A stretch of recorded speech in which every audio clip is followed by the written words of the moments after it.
Dance ഒരു കരിയറായിട്ട് എടുത്താൽ നല്ല ചാൻസ് ഉണ്ടാവുമോ എന്നുള്ള ചോദ്യം. ഡാൻസ് ഒരു കരിയറായിട്ട് നമുക്ക് എടുക്കാവുന്നതാണ്. പ്രത്യേകിച്ച് ക്ലാസിക്കൽ ഇന്ത്യൻ ഡാൻസ്, നമ്മുടെ ഭരതനാട്യം, കുച്ചിപ്പുടി, മോഹിനിയാട്ടം ഇങ്ങനെയൊക്കെ തുടങ്ങിയത്.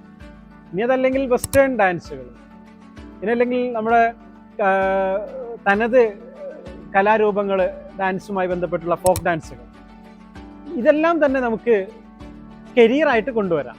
ഇതിന് ഇഷ്ടമുള്ളത് എടുക്കാം, എല്ലാം കൂടി വേണമെങ്കിൽ അങ്ങനെയും എടുക്കാം. ഇതിനെ എവിടെയാണ് ഉപയോഗിക്കേണ്ടതെന്ന് ചോദിച്ചു കഴിഞ്ഞാൽ ഇതിനെ പല രീതിയിലേക്ക് കൊണ്ടുവരാൻ വേണ്ടിയിട്ട് പറ്റും. ഫിലിം ഇൻഡസ്ട്രിയിലേക്ക് വേണ്ടിയിട്ട് കൊണ്ടുവരുന്ന ഒരു മേഖലകളുണ്ട്. ഇനി അതല്ലെങ്കിൽ ഡാൻസ് തന്നെ സ്റ്റേജ് ഷോയും മറ്റു കാര്യങ്ങൾക്കൊക്കെ വേണ്ടിയിട്ട് ഉപയോഗിക്കുന്ന അങ്ങനെയുമുണ്ട്. ഇനി അതല്ലെങ്കിൽ നിങ്ങളുടെ ഇൻട്രസ്റ്റിംഗ് അനുസരിച്ചിട്ട് നിങ്ങൾക്ക് അതിനെ ഏത് രീതിയിലേക്ക് വേണമെങ്കിലും മാറ്റിയെടുക്കാൻ വേണ്ടി പറ്റും. ഇന്നത്തെ കാലത്ത് ഡാൻസിന് സാധ്യതയുണ്ടോ എന്ന് ചോദിച്ചാൽ തീർച്ചയായിട്ടും സാധ്യതകളുണ്ട്. പിന്നെ ഏതൊരു കോഴ്സിനെയും ബെറ്റർ ചാൻസിലേക്ക് എത്തിക്കുന്നത് നമ്മൾ തന്നെയാണ്. നിങ്ങൾക്ക് ഡാൻസിന് നല്ല ഒരു സ്കില്ലുണ്ടെങ്കിൽ, ഒരു ആപ്റ്റിറ്റ്യൂഡ് ഉണ്ടെങ്കിൽ നിങ്ങൾ കൊറിയോഗ്രാഫി പഠിക്കണം. കൊറിയോഗ്രാഫിയാണ് ഡാൻസിലേക്ക് നിങ്ങളെ, അല്ലെങ്കിൽ ഡാൻസ് കരിയറിലേക്ക് നിങ്ങളെ എത്തിക്കുന്നത്. നല്ല ഒരു കൊറിയോഗ്രാഫറായിട്ട് നിങ്ങൾ തിരിച്ചു വരട്ടെ. All the best.